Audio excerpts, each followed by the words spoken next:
আমি যখন এই দুনিয়া যাব ছাড়িয়া, কোন রশিতে রাখবে তোমার মনটা বান্ধিয়া।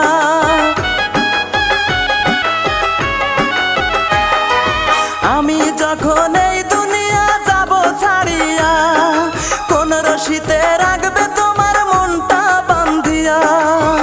আসতে হবে একটি নজর দেখিতে আমায়, তারপরে তুমি হইয়া শরীক আমার জানা যায়। কবুল শেষে এসো প্রিয়া আমার জানা যায়। কাল সকালে প্রিয়ার বাড়ি বাজবে বিয়ের সানাই, তিন কবুলে চিরতরে পর করিবে আমায়। কবুল বলার আগে যেন আমার মরণ হয়, কবুল শেষে এসো প্রিয়া আমার জানা যায়। কবুল শেষে এসো প্রিয়া আমার জানা যায়।